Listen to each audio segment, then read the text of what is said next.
Start up here. Now, I'm on the morning, I'm not on the morning show set up here. Hi, Chip. Chip is with, hold on. Good morning, everybody. Welcome to HAL SPARKS. Morning's Mega Worldwide, now with 100% more Chip. Now, Chip is 100% bigger than he was. Hi, buddy. Hello. Yes, I love you too. Yes, yes. You are loved. Yeah, you're loved, Kay. Yes, you are.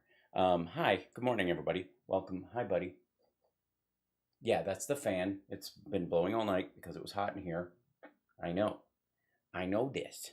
I know this. And you're going to get belly rubs and push. Yes, push my neck. Thank you. It's fun. Oh, it's a big boy. Oh, it's a big belly. He's a growing boy. He's got a big body and a little head. Okay. No, you cannot go into the computer. This is not the chip show. Not right now. Thank you. All right, I appreciate it. Hi, good morning, everybody. Sorry about that. It's nice. It's a morning show. What are you gonna do? Let's see. Give me a second. The hello, and there's the chat.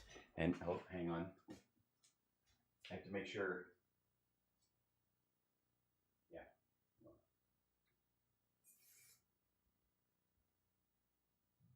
Yeah. There we go. And I don't think Murphy's not in the bathroom, is he? Why am I cat wrangling this morning so much? It's terrible. Okay, here we go. Hi, there we go. Welcome back to the show, everybody. What's going on? He's very big. Chip is getting very big. He's been very rambunctious this morning. Welcome to the show. It's HAL Sparks Mornings Mega Worldwide. You know, it's a morning show, so it's a little more relaxed in the afternoon / evening show. Evening is what we had last night. I'll have a regular show today because I think Summer, more than needing me at her show where she's working on stuff today, I think she just needs me out of the way. So it's best that I'm here with you guys making a positive use of my time on the regular schedule than in her hair over there at the show. The show is tonight at the Mosaic. General admission is sold out. All right. Still some VIP tickets available, I think, because they're handing them out to people. Johnny Katz, I'm talking to you. But there you go. Chud is available on Amazon. I haven't seen it. I'm excited. It's not as cute as my cat. I'm just saying, for the record. Thanks. Hi, Jenny. Welcome. Good morning, everybody. Welcome to the show. Where are you? Tell me in the chat room where in this world you are, in this crazy mixed up world. I was in the middle of tweeting something. Here, let me show you. I was in the middle of tweeting this in relation to a clip we covered last night, and it's hard for me. There's so many angles on this, and I don't want to give away some of the jokes from that occurred naturally, spontaneously, and wonderfully during our show last night. But yeah, I love that people recognize. Thank you, Amy. There is no laptop. He never produced a laptop. I'm sick of this bullshit. Everybody's just wants to talk about Hunter Biden's laptop. I love you, Ron, but what laptop? Alleged laptop. Sorry. I know people are afraid the right wing's gonna pick on them for saying alleged laptop, but I mean, either call my fucking bluff or piss off with this nonsense. Anyways, that's been an ongoing thing. Welcome. Hi, how are you? What's going on, folks? Tell me about your day so far. Those of you that have had one. Those of you that are just starting one, I hope you're looking forward to a good one. I think you are. Let's see if I can bring up our trends for this morning. Oh, dear. Oh, you guys know what a Moon Knight fan I am, and this is a little heartbreaking. I gotta say. It's all right. Nobody wants to put on their costume anymore. That's it. Everything's gonna be a nanotechnology suit. Hey, we're just gonna jump straight from that. Nobody has to pull on their big boy pants to play superhero. Everybody just, nobody has to suit up anymore. It's just a little. All right. I will watch it, no question. But, okay, delete Facebook is hi, Facebook. There's some folks watching on Facebook. How you guys feeling about this? By the way, this one's an interesting trend. War in Ukraine continues as Russia says it will cut back military operations near Kyiv. They're not cutting back. They're failing. Well, there's no more phone booths. I know. Somebody the other day was talking about, and I thought it was fascinating as a conversation about how hard it is to write Superman because it is effectively impossible to write drama for a character that is invincible.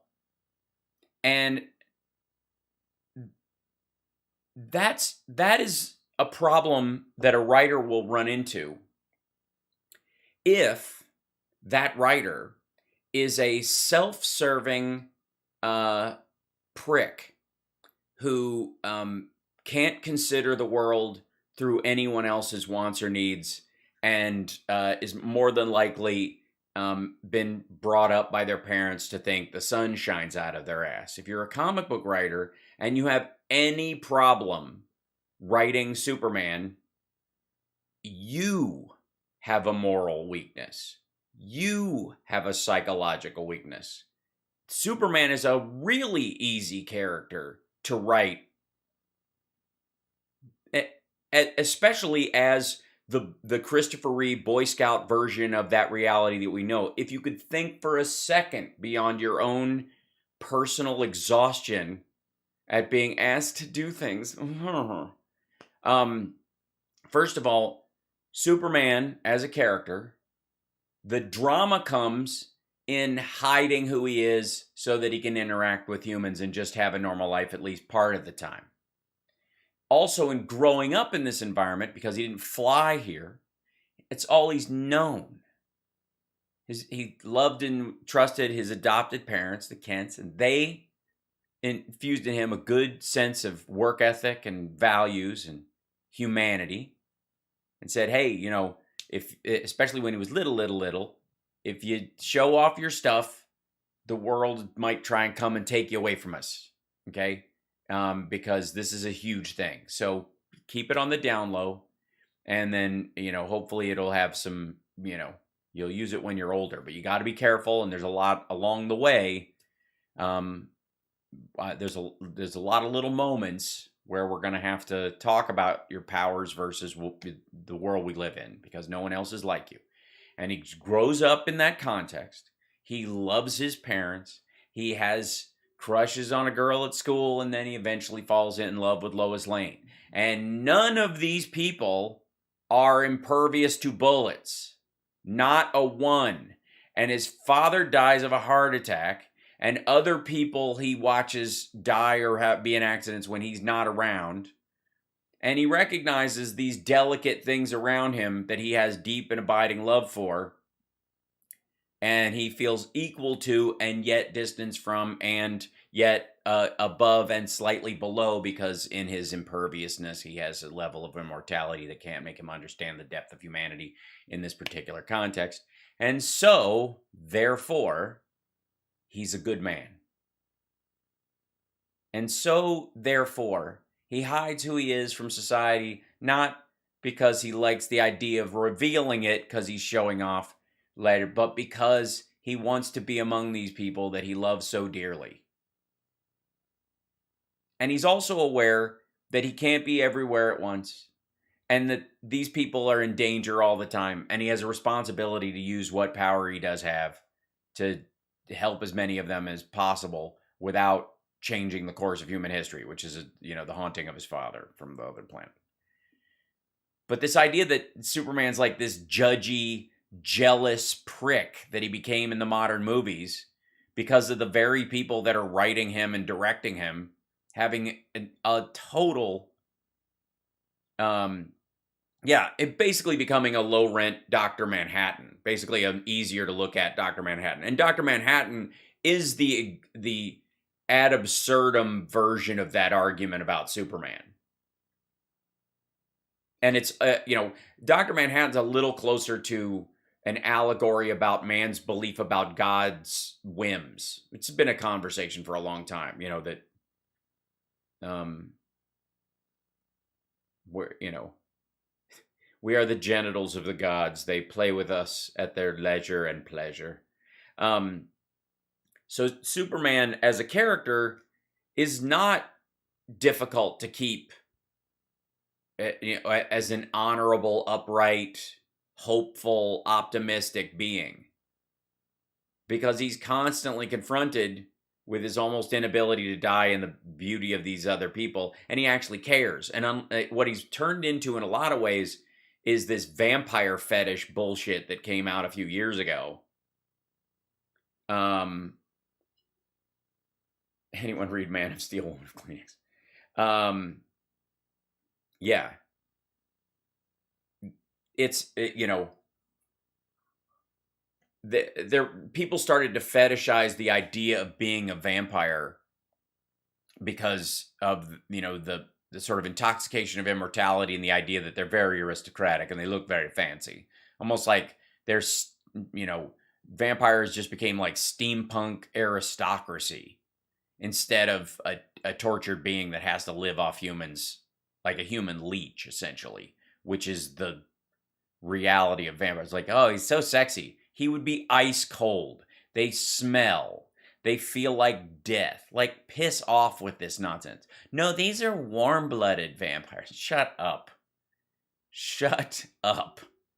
I blame Interview with a Vampire. Yeah, it's a similar kind of thing. It's just fucking overly romanticized corpse porn. It's so stupid.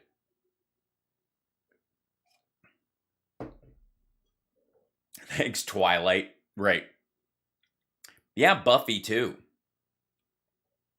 I mean, sounds personal. I just, I care about these stories. I like these characters. I like the way they're designed. And I don't like the, how they always say, write what you know? You always hear that bullshit. That's terrible advice. Especially when you're writing superhero stories. Write what you imagine with some depth. What I think about Lucifer, the series, I think it's cartoonishly silly. I mean, it's fine, but like, it's like, it's like, let's take archetypes and turn them on their head. There was like a big series, like there's a period of time like this. How do you feel about subverting superhero tropes like the boys on Amazon?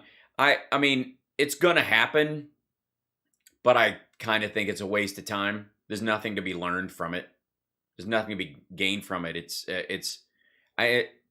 can be entertaining because it's just drama set in another thing. But a lot of them turn into like fucking Riverdale. Thought corpse forms like the hills have eyes. Yeah, Supernatural is a good show. Yeah. Rudy Giuliani's a vampire and the laptop is the coffin. Right. Vampires being pure evil and only being able to kill and destroy is what makes killing them heroic. Exactly. But so you remove the heroism of killing them or setting them free. That was the other thing too. Is that there are also vampire stories about killing these creatures that cannot die. These undead creatures who are tortured by the fact that they do live forever, but they have to literally drink the blood of living humans to do it, and eventually they're tortured by it. The world is a vampire. No, it isn't. The Smashing Pumpkins can fuck off. They're from Chicago, I can say that. Like, when's that dude gonna come clean and go, the world is a piggy bank? Preacher was a wonderful vampire. Okay. Trump hit a hole in one. We all know. Oh, yes. Trump hit a hole in one. Seriously. To Kill a Vampire was the best story so far. The whole Blade and Underworld series is amazing. Yeah, that's the subculture version of things where, especially Blade, where he blames vampires for what happened to his mother. She died painfully because of it. He can't, he's fighting off his own his worst urges to use what power he does have to stop vampires from feeding on humanity. That is, is a character with depth and a curse, Why you're not getting notifications from me? I don't know. I'm probably shadow banned. I'm being censored by big tech.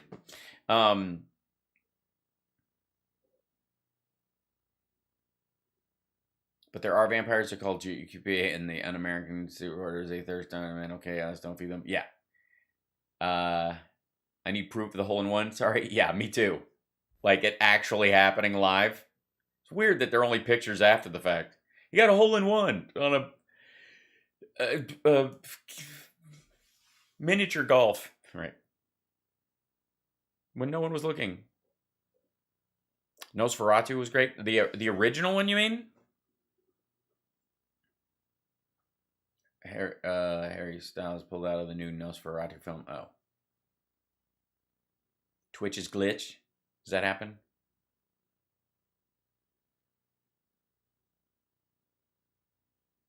Yeah, Corgan, I mean, again, upper middle class white dude from Chicago suburbs. Just, the world hates me. It's so terrible. We're all surrounded by monsters. It's da-da-da. Piss off. That's the problem, too, is, oh, my volume is low. Hold on. Let's see if this, check. Is that a little better? I'm sitting back away from my mic, so that might be why. And I'm, you know, it's a morning show, so I'm not speaking as loudly.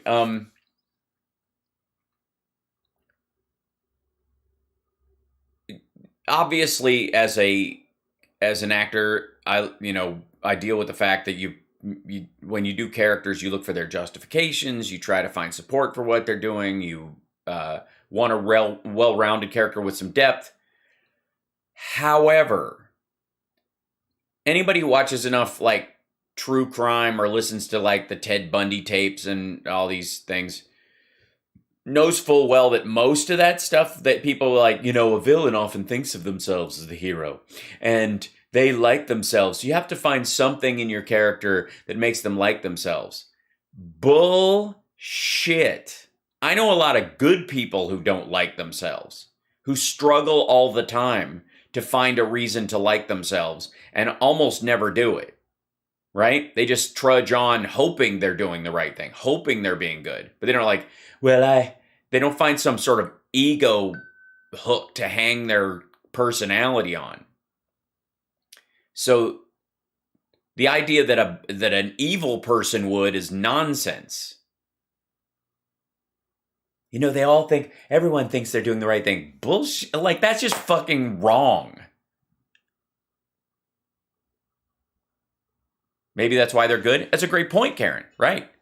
That self-doubt or that questioning of one's actions is a part, an integral part of sort of a morality base, of course.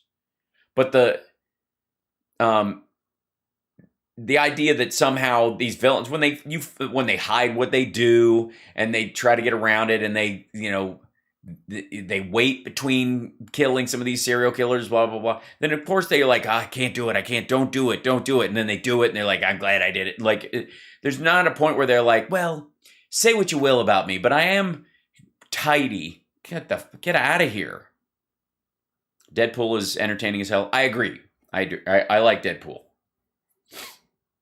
But he doesn't have a view of himself as a hero, and he's a very distinctly written character. That's fine, but he's not Superman. Don't try to turn Superman into Deadpool because Deadpool's popular. That's the problem with some of this stuff. But yeah, I don't buy this whole nonsense that every character that you do you have to find something you like in that character. No, you don't. You absolutely do not. They're just as if the right thing is what they perceive will benefit them in the moment. Yeah, like momentary sensual pleasure and that kind of stuff are not the same thing as character traits you like, Yeah.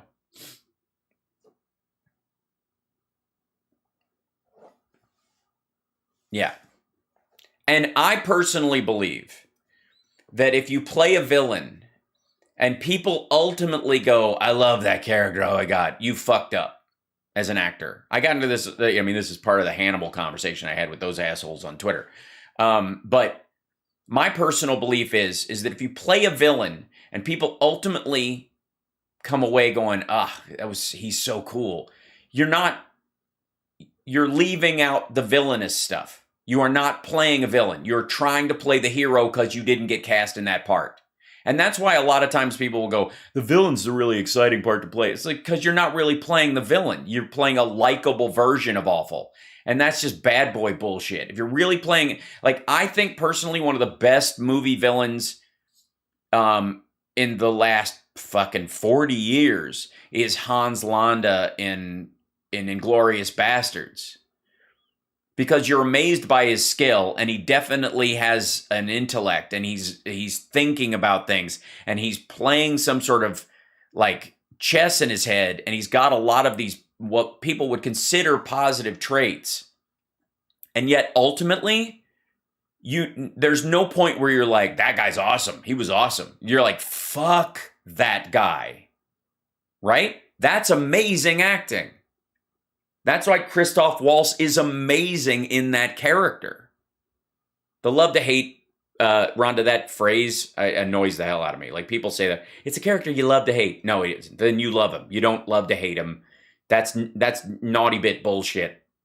Like, that's about a bad boy or a, edgy character. You know what I mean? Like the dude in season 2 of Stranger Things.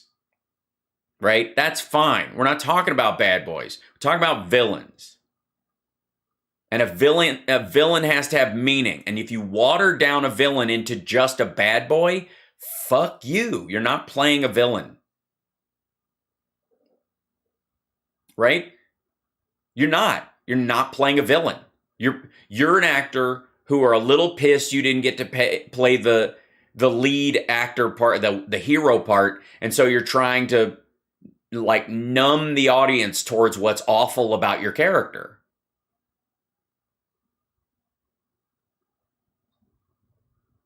And if you're, as a writer, you let your actors get away with that, you fucked up too. You're not writing a villain then.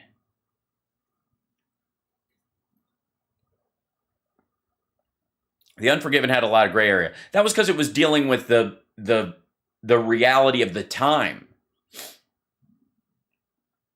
And the idea that it was, everybody did bad things to survive. And that's where, like, sometimes the Walking Dead and shows will get into that area. Like, we all had to do awful things just to live. Kind of a version of, like, this is their Vietnam, and so you did things just to survive, blah, blah. Could I play a villain role? Absolutely. But if I come away playing a villain role and going, that it was he was so cool, I'm gonna feel disappointed in myself as an actor. What about Michael Rosenbaum's Lex Luthor? I thought that was a dark version of Lex. You didn't want to like where the path's going. Yeah, Lex Luthor is genuinely evil. I mean, like, he's surrounded by henchmen. That's also the problem I have with a bunch of these movies. Daredevil, the original Daredevil, the Ben Affleck version, was probably one of the worst versions of this from my own, kind of moral compass, was that he had no problem chucking these henchmen off a fucking roof, beating and killing them.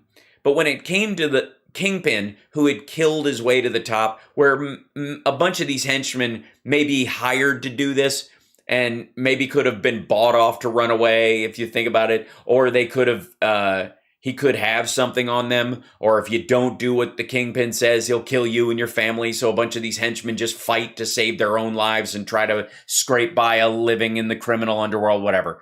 Like, you can find gray areas around the lives of these henchmen. But when it comes to the Kingpin, he just, fuck him. He just murdered his way to the top. He was a murdering criminal. He kills people all the time. He runs, like, human trafficking and drugs and all this kind of stuff. And that's the guy you're going to give a break to? Right? The poor schlub who was like, he got out of prison, can't get a real job, gets dragged into this stuff. Comics, bruh. Well, then write them to what they are. That's not, I'm allowed to argue these things. You want these things to have meaning? Then I'm going to argue meaning. If you want to say they're just toilet paper, then don't expect me to get involved with any of the characters. Don't try to deepen up the character for me. We're trying to create a version of Kingpin that's like 3-dimensional. Why? Well, so people can connect with, well, then I can judge the dimensions. The more dimensions you add, the deeper the look I get at it, dummy. Ugh. I see. No problem, Liz. If you're playing a villain, play a villain. A real one. Recognize the harm that character does, the joy they get from that harm, and the fact that it makes them awful. Otherwise, again, you're not playing a villain. Most of the people who are like, it's always fun to play the villain, and then you're not playing a villain. You aren't. You think you're playing a version of the hero, which means you're the wrong actor for the job.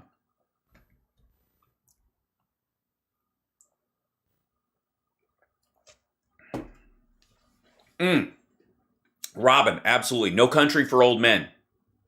Anton Chigurh. That character is a great example of that. Fascinating.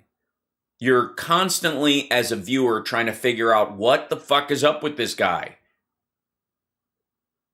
What about Don Corleone? He's a romanticized bullshit figure crafted out of 3 real Italian mobsters who were murderers themselves.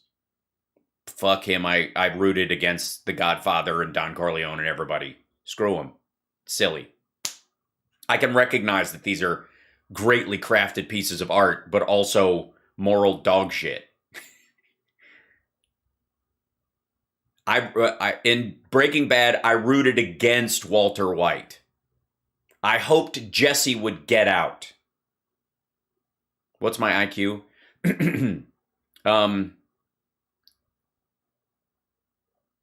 It's high. Now,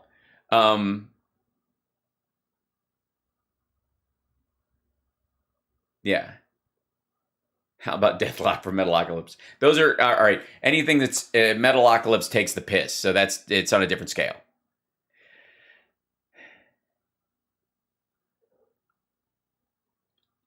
Yes, 9,000. How about Aaliyah's Queen of the Damned? Yeah, again, it's romanticizing vampires. It's silly. Again, anytime you watch a vampire movie, just remember their skin is ice cold and they smell. And the only time you don't smell them is when they have you hypnotized.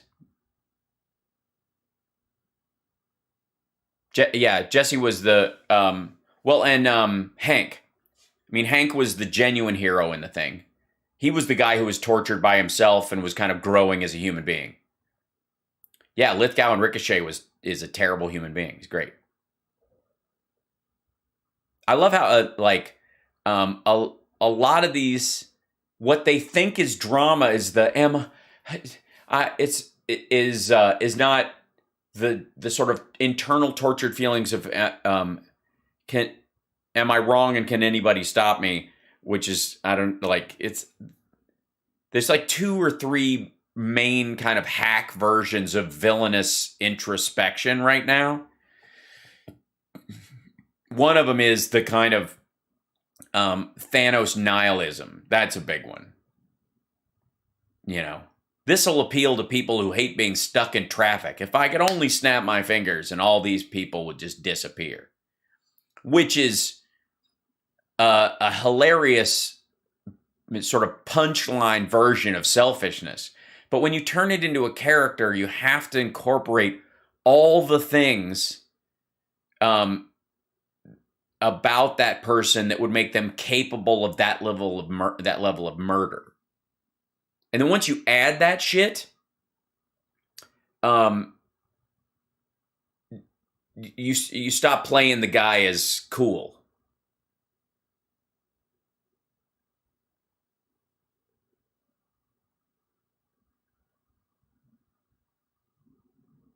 You're fine, Brian. You'll be all right. Thanks, Doyle. Have I seen Arcane on Netflix? I have not. Lithgow and Dexter was good.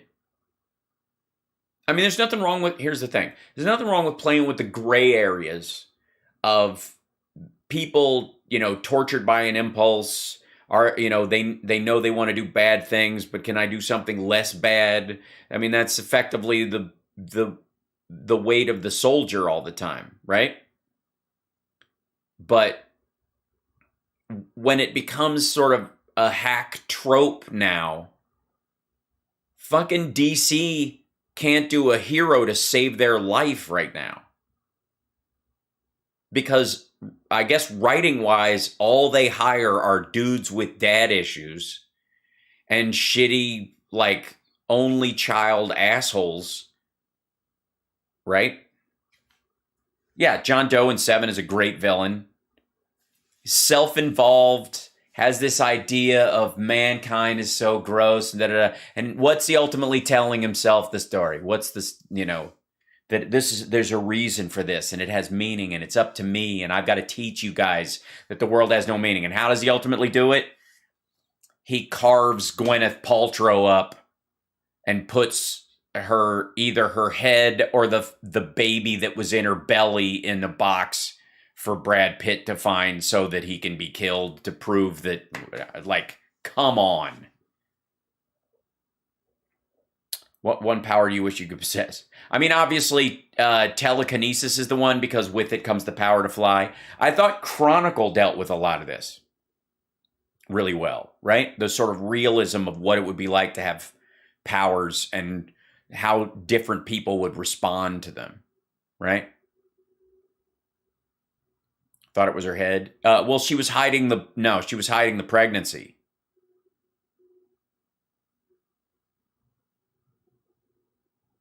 And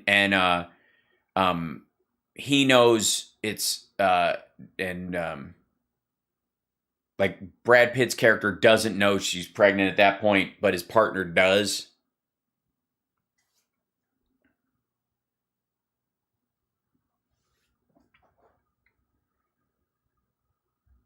Right. The Hanson brothers and Slapshot, villains or hero. Clearly, alt heroes. They're enforcers for the good guys, and everybody's on an equal playing field. They harm no one who isn't equal to them.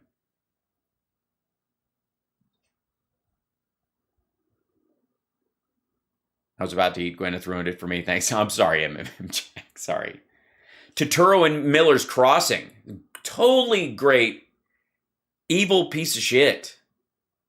Just manipulative and gross. In a sea of criminals. Almost the only character that is irredeemable.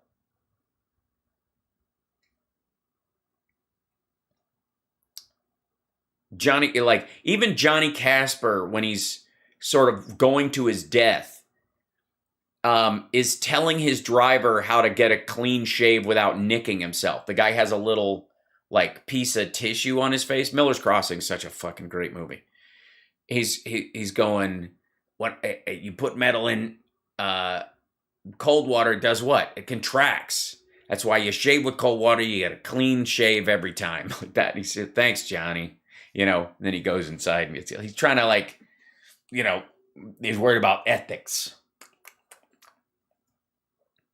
Dan Aykroyd's character in Grosse Pointe Blank, very interesting character, but fucking gross. Reset. Thank you, Bill, for reminding. You're watching HAL Sparks Mornings, Mega Worldwide. We just kind of see where the conversation takes us. This has been Should an actor turn down a role because of a terrible script? Most of the time, yeah. Sometimes it can be fixed over time because they're in rewrites and because I've seen really crappy endings turn a whole movie around when they fixed it. But people will take it even if the script is terrible because the director attached and other people are good, they figure along the way, yada yada. Hal Holbrook and Magnum Force. Mm-hmm. Bruce Willis is stepping down from his career. Of what? Making second tier Nicolas Cage movies every 8 months or 6 months or 3 months. How many fucking movies did he make a year? He must be exhausted.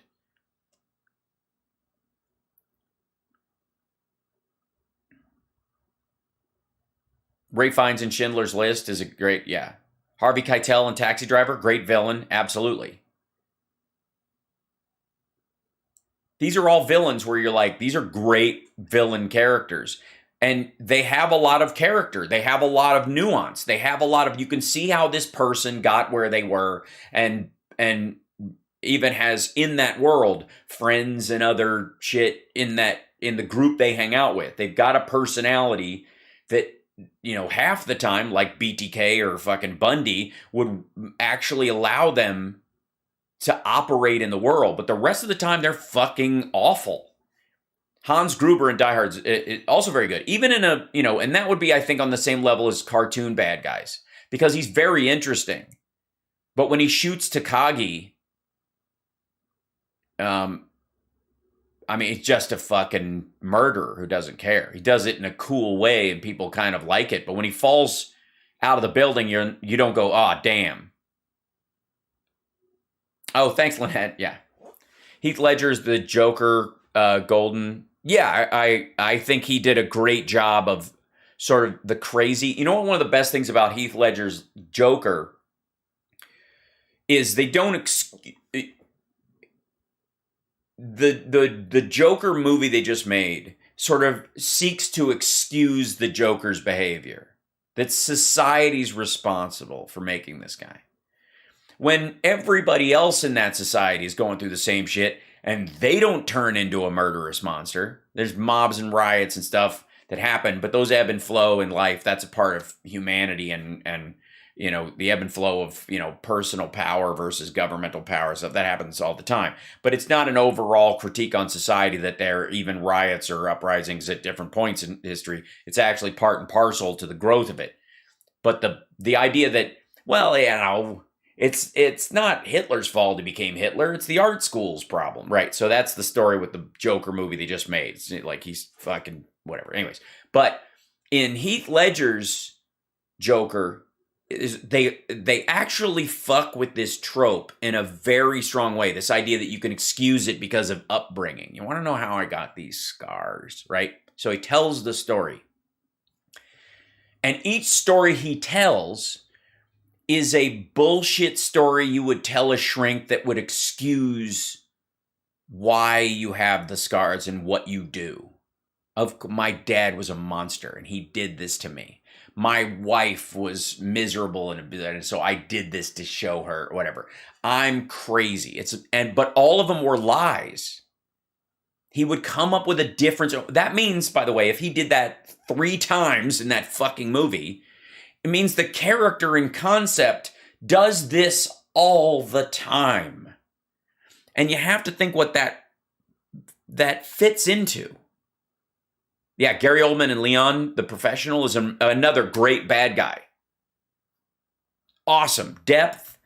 He's fascinating as a human, but you're not like, oh, I hope he survives. I hope he's in the sequel. If you go, I hope he's in the sequel about a villain, the actor fucked up.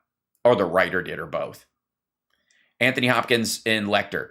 The problem with Lecter is that he's a TV monster because effectively, because of the nature of the cell and the fact that Clarice Starling goes and sees him in Silence of the Lambs, neuters his awful. It makes you kind of shrug off. It's a failure of writing on Harris's part, I think, and it's an issue of the story itself, because the one person that tells you about Lecter's probably what's thought of as his worst crime that someone witnessed. There are two specific ones that tell you who Lecter is as a person. In Red Dragon, it's a bunch of bullshit. This idea that he's watching this terrible flute player, the guy's just got to die, and it's just erudite vampire-ish bullshit. It's in a way to drag the shit out. But there are 2 moments in Silence of the Lambs that tell you who Lecter is really as a person, not who he tells the world he is. And Will Graham at one point said, he goes, "How do you think? You must think you're smarter than me that you caught me in Manhunter." The original movie they made, and then, of course, Red Dragon. He goes, "You had disadvantages. You're crazy." Right? That's the part of it. Okay. Which is a forgiving statement in the writing. Yeah, Mr. Glass in Unbreakable is a great character, too. Fuck him. He's a terrible villain. But it takes you a while to get to where he is. And you can see some reasoning why it forms, but you don't go, he's kind of... I like his outfit. Like, piss off. He murdered hundreds just to prove a point. Like, he's a terrible human. So, in Lecter, there are 2 moments in Silence of the Lambs that make him an unforgivable character. And even though Clarice talks about him in this whole, like, he wouldn't visit me, it would be rude. And then, Dr. Lecter, Doctor, I'm having an old friend for dinner. That bullshit. There are 2 times when he tells you who he is, or you know who he is. When he says the census taker tried to test me, I ate his liver with some fava beans and a nice Chianti, and then goes, that part. Okay.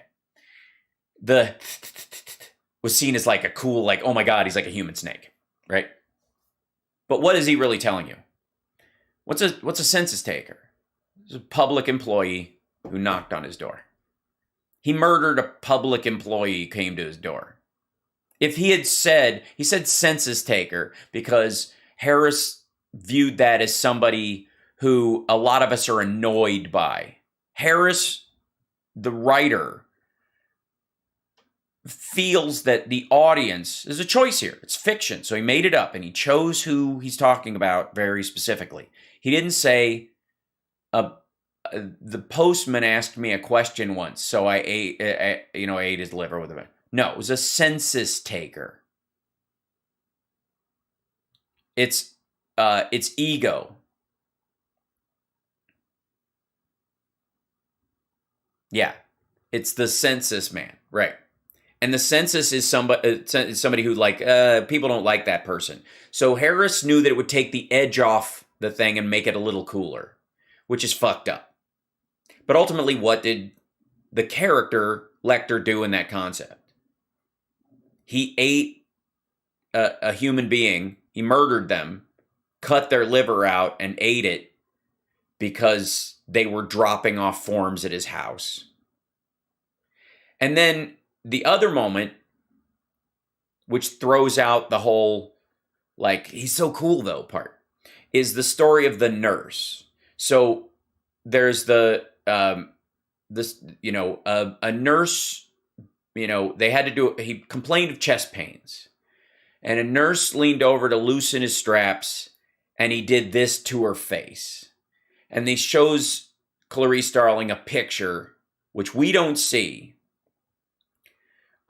They managed to reset her jaw and save most of her face, but his pulse never went above 60, even when he swallowed her tongue. Okay, so he chews the face off of a shift-working nurse who's trying to help him while he's having chest pains.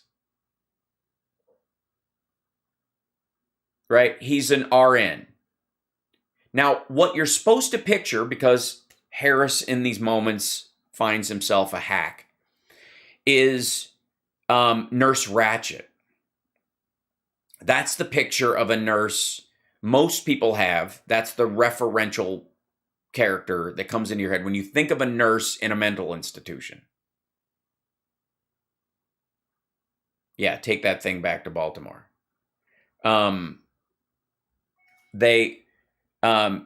He attacks her, he bites into her face. So, but the idea is that you're supposed to picture an old woman who probably deserves it. She's a nurse who works in a mental institution. She's not a registered nurse who went through nursing school and worked there because she even believes that people who are insane or violent deserve care. She's a monster who likes taking out her own sadism. You're supposed to forgive it, basically. Yeah, the nurse in Cuckoo's Nest, right, Nurse Ratched. But the idea is that in Silence of the Lambs, there are 2 moments where he tells you, where you learn that Lecter and Buffalo Bill are no different. They prey on weak people. They're awful. They have an exaggerated sense of self, that they deserve some sort of special attention or treatment. And because of Lecter's fucking vocabulary and his degree, that somehow that makes him cool. But ultimately, what is he? He's a dude who murdered a census taker for doing their job and chewed a nurse's face off, and she now can no longer speak. Fuck him. And the problem with Silence of the Lambs, the failure of that movie ultimately, as much as I love it, and I've watched it many, many times, I did a spoof of it for Sexy Liberal. I do enjoy the film, but I'm always struck, the more I watch it, and this is when you watch something over and over, it's the things that bugged you that you look past because you like the rest of the movie. start to really stick, and you're like, eh.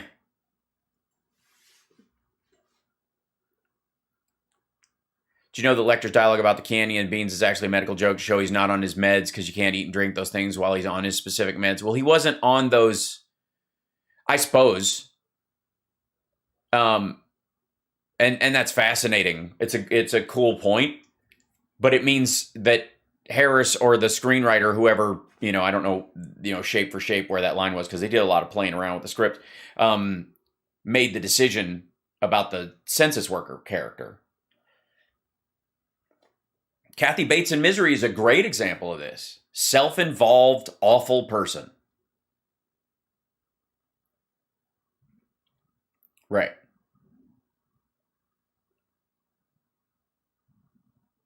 And you find there's moments where you find yourself pitying her because that's your natural inclination, which is how somebody like her gets you. She weaponizes your goodwill and your empathy. That's what that character does in Misery. She's that kind of person. She baits you. That's the candy she uses to get you in the van. And all villains, all monsters, all serial killers, and, the people that we're kind of talking about that are characterized in these movies, they all have a candy that gets you in the van. And a lot of people confuse that with coolness and that kind of stuff. But ultimately, as a viewer, if you're not recognizing that that's the candy that gets you in the van, they're not doing the whole job. And she's like that. It's really well done in that. Yes, at the end of Silence of the Lambs, Lecter is portrayed as a hero when he follows the doctor on the island. Yeah, as if Chilton, who takes away his TV and his pictures because he made Miggs fucking kill himself, is the bad guy in this situation. And he's a skeevy dude, but the idea that he deserves murder because he's a skeevy dude is off the fucking scale. And on the moral arc of it is grotesque. Ultimately, in that moment, if there's a success to Silence of the Lambs, it turns the audience into Lecter, which is gross. The villains in Long Kiss Goodnight are good. Yes, they are. Yeah. Mason Verger and Hannibal, a proper candidate for the GOP, right?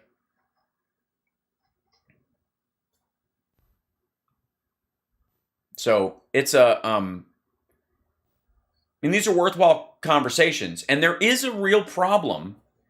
You wonder why we have some of the divisions we have, and some of the hyper villainization of other people, and yet the watering down of genuine villainy that creates this kind of moral relative soup all the time. And part of it is just, what have you seen over the last fucking 40 years anytime you turn on a show or watch a movie? It is rare, and that's why I like Hans Landa, and that's why I like Chigurh, and and arguably in Tom Cruise's character in Collateral, another great villain who has all the makings of the shit people like. He's cool haircut, he's quick on the draw, he's amazing. But when he dies in the end, you're like, yeah, fuck him.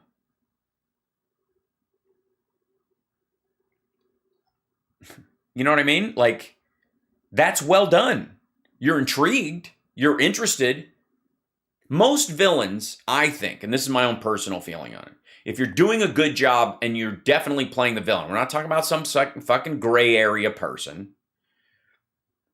Spoiler, the movie's been out for years, and it doesn't get ruined by you watching it again. It's one of those also that you can watch again and again. Yeah, Will Smith got a standing ovation. Right. That's exactly what I'm talking about. Nobody's got a moral compass anymore because it's well, no. Quit it. I've watched Silence over 50 times. Hannibal is more than a mindless killer. No, he's a mindful killer. He's aware. That's what makes him unforgivable even more. He's not flat out crazy. He's aware of his... Right? He shouldn't even be in an institution. That's the nonsense part of it. We only put him in an institution because we think the cannibal part is integral to the entire thing instead of just an act of ego. Hannibal Lecter is not, I mean, he shouldn't be in Chilton's environment at all. He should just be in a standard Supermax with special handling shit.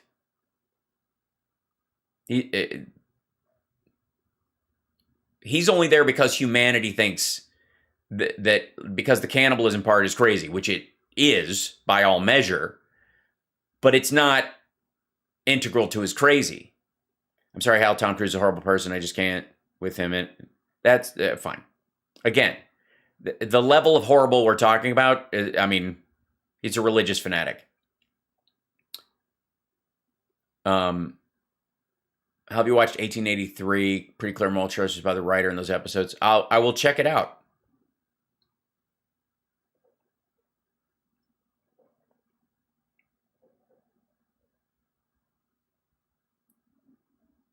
The applause for Will has been flubbed too. Not that Hollywoods are good folk, but applause was noble intent to encourage Will to get help. Why? Because he was crying? Yeah, again. He's a rich asshole who slaps somebody else. Like, it's fuck off with this. Like, no, it's not forgivable. And his apology was a half-assed one, even when he did. I'm glad he did, but the apology that Will Smith put forward, that's a whole other conversation. But the biggest problem with it was, we talked about this on this. I want to apologize to Chris Rock publicly. Well, then do it.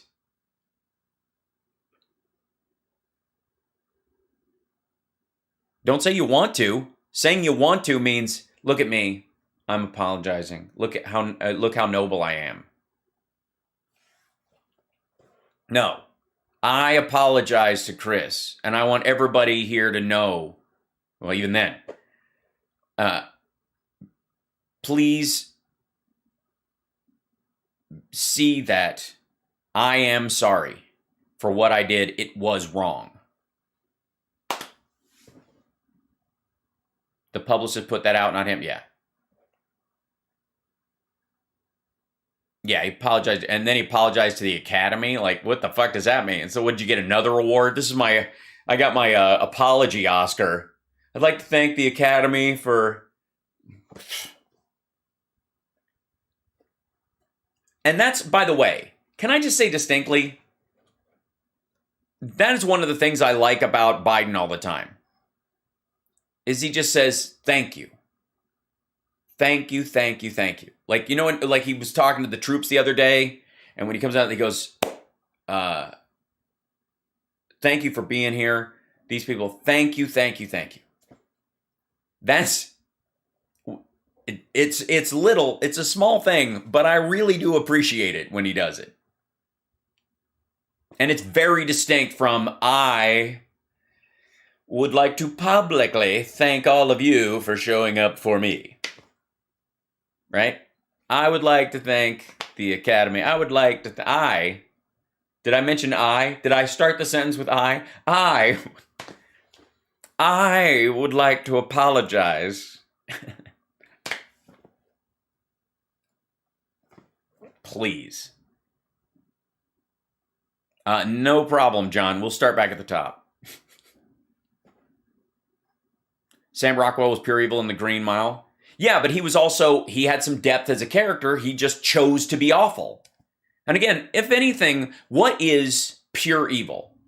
Most of the time, it's somebody who has every opportunity to do the right thing, and they do the wrong thing because it will make them feel better.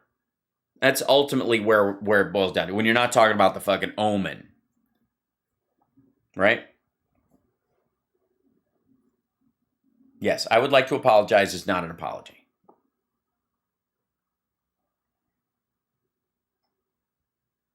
Thanks, Jody.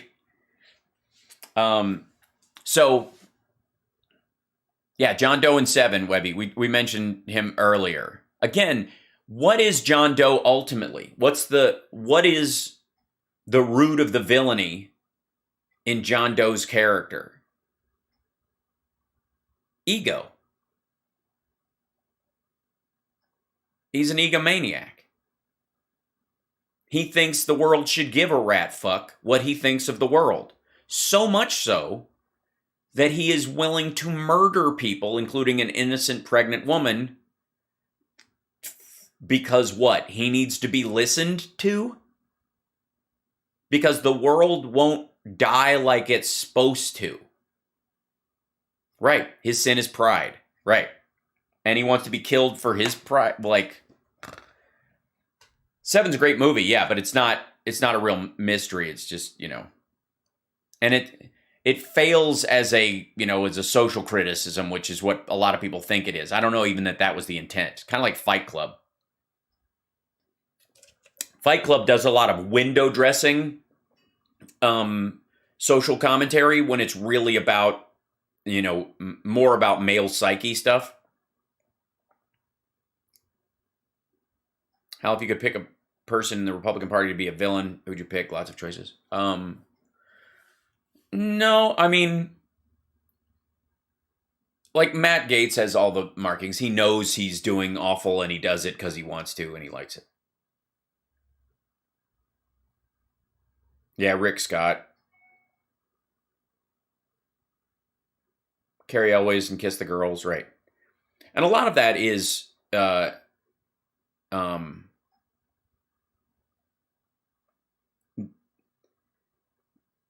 again, a lot of these characters are based on the ego, the self-involved idea that if society doesn't bend the way you want, because you look around and you see things and and everybody's just going to work and doing their thing and they don't realize that they're sick and they need to be wiped out, right? You have this Thanos-like reflex.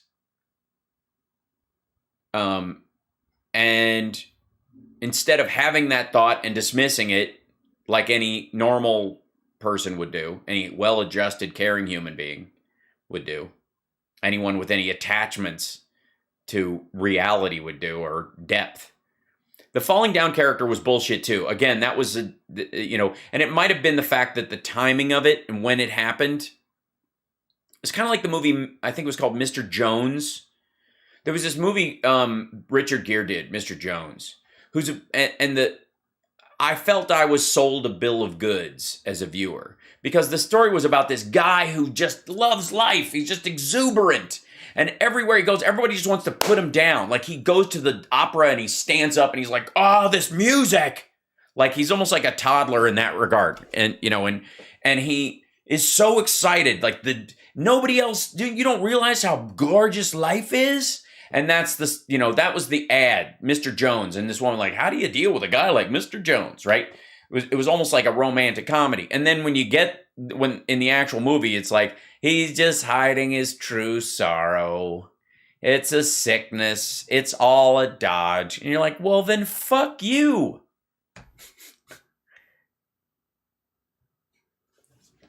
Don't sell me that, right?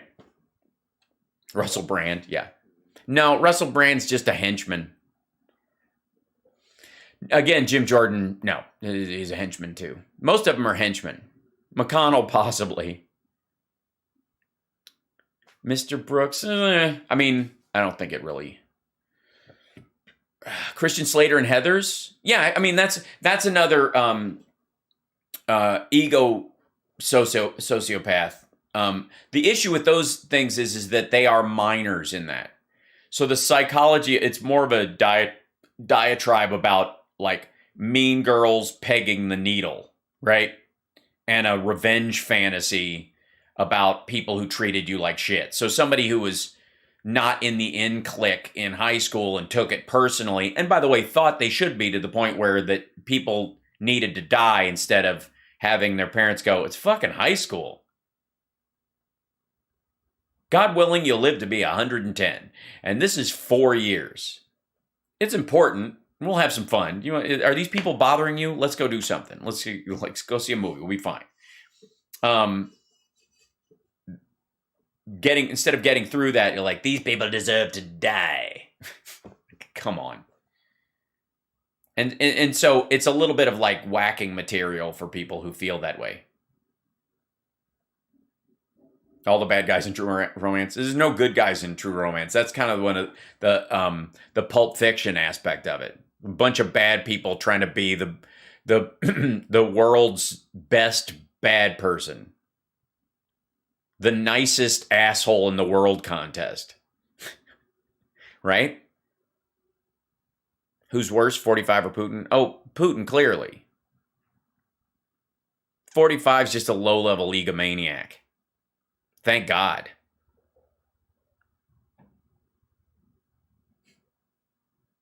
Mr. Brooks forever deified for killing Dane Cook. Again, you know, you got to have some sort of meter, folks. I wasn't a huge fan of Dane Cook's stuff. He's got some good bits, but people will view him as, the Nickelback of comedy or something like that. But there's a difference between being that and being Louis C.K. or Aziz or any of these, like, creepers, right? There's a difference. Huge difference. Huge difference. And if somebody likes their stuff, I have no problem with that, right?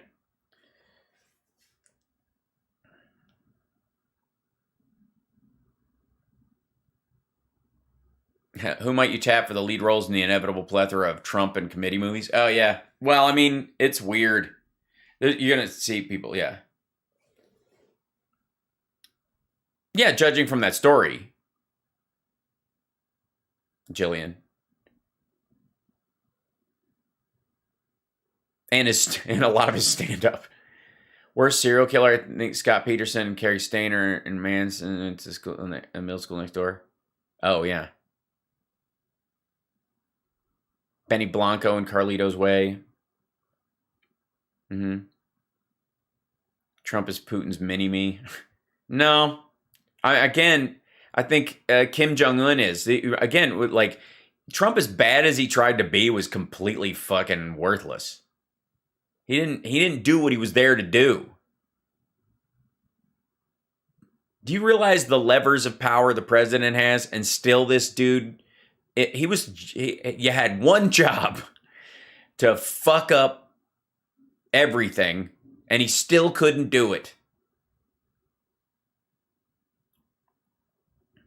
Nickelback of comedy, it means they're picked on. Nickelback doesn't deserve all the ire that goes their way.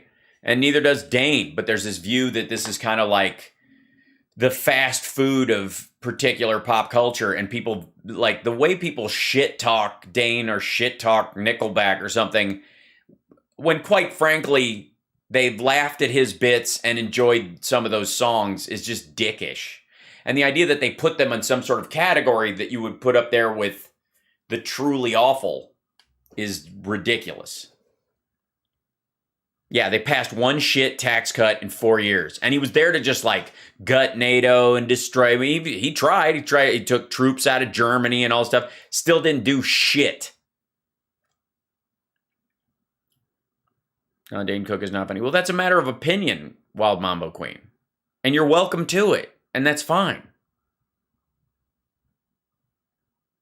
I like Nickelback too, Diane. I'm a fan. Didn't Dane Cook steal jokes?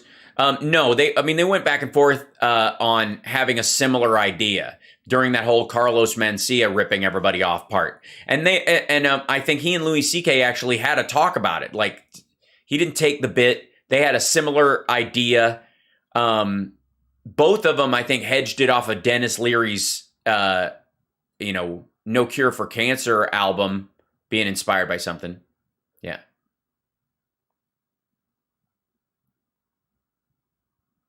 Yeah, Nickelback, they're all good guys.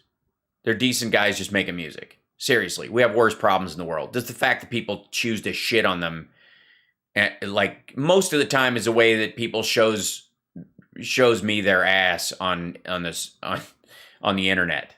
If people go out of their way to go her Nickelback, I'm like, okay, you're an asshole. Like,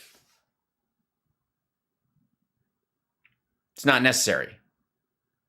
Three Doors Down get the same treatment. They did perform at Trump's inauguration, though. I think that's where part of that comes from. But Three Doors Down and, like, Offspring, period to that, they ended up being sort of like like the cantaloupe and the fruit salad of radio, where they're just there as filler and they're just kind of always on. It's just like, oh, we're gonna put in one of these songs because it fits and it just, you know, lets one song flow into the next. And that was the perception about their material. But even still, obviously people, you know, that listen to those channels like to listen to it, right? I used to have a joke about Offspring. It's like it sounds like your older brother yelling at you set to music. But yeah, oh, and Nickelback is the most in-tune band I've ever seen live. It's fucking crazy. 3 Doors Down is Diet Creed. Oh, come on. Yeah, Nickelband is a band that had hits, but pop culture decided they were the worst band ever. Yeah, and if you follow that, if you immediately just kind of jump on that for some reason, you're being a dick. You are being a dick. It has nothing to do with them. It has nothing to do with their music. This is a choice you make just to be a dick. It's not based on anything. And worse, most of the time I find that people criticize bands like Nickelback or fucking Winger or any of that stuff is the perception that their existence in some sort of like radio is communism way it takes up ear space on your radio that should be there for your favorite band. That, by the way, wouldn't be playing on that station anyways. Do I like Perfect Circle? Yes, I do. I enjoy it. I mean, I prefer Tool, but yeah. But, right? Joke stealing comedians have been stealing material from each other since Punch and Judy. Yeah, but it hasn't been on tape this much, I think. How do I think Bill Cos what?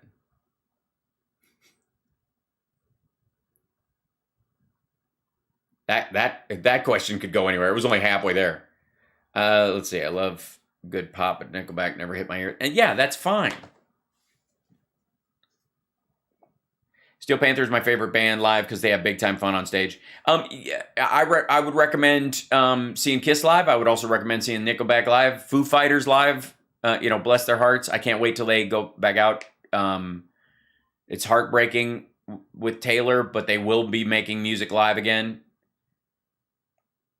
You know, Foo Fighters in many ways are America's Nickelback. You know, Nickelback's a Canadian band. Canadian bands always catch shit. You got to see Pat Benatar live? That's amazing. Tears for Fears. Roland Orzabal is a surprisingly good guitar player, just for the record. Not everyone likes Prince. I can't understand it, but it's true. Yeah, but he's never the butt of jokes. People know it, and respect it. Will not Rush. Are you kidding me? There's a lot of people are just like, ugh, Rush. What is that? Yeah, I mean, you saw Gwar once. Gwar is a great show live. Pink Floyd is terrific. Probably the only contact buzz I've ever had. Do you prefer Nickelback or Coldplay? Nickelback. Coldplay doesn't do anything for me. Again, if it does for you, awesome. But I'm not going. Loverboy's fun? Sure. Most of the bands that people shit on, here's, you want to know, folks, you want to know what the cool kids' response to things is all about? I love me some Bob Odenkirk. I love me some David Cross. I do. Mr. Show, a lot of fun. But when it all comes down to, hold on,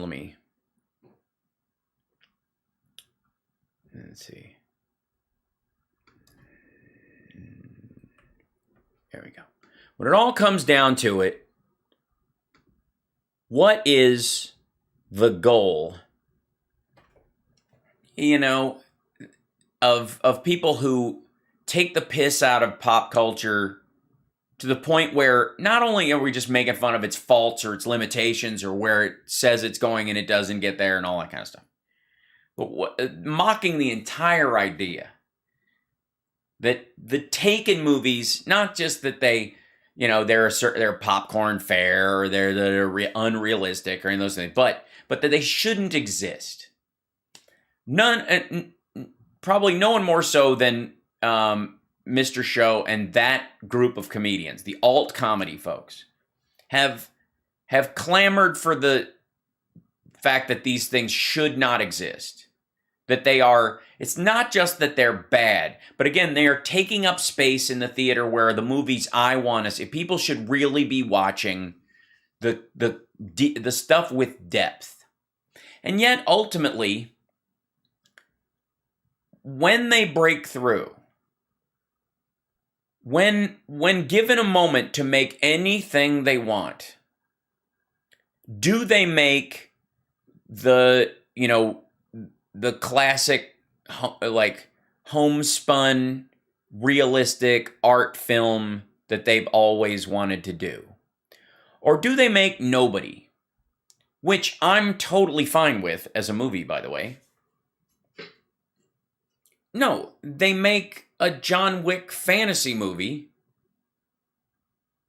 And good for Bob. I mean, bless his heart. But don't tell me your entire career that pulp movies are bullshit, and then when you have more money than you'll ever need and the ability to make the one movie, make this and not go back and go, I was a little hard on all those movies growing up. Truth be told, I actually really love Cobra, right? Instead of mocking Stallone and people like that incessantly for making these kind of movies when you were growing up and watching them and loving them and not going, I love those, and just sticking with it. Even if you outgrow them, it's a totally different thing than going, that bullshit? And then you go and make one, right?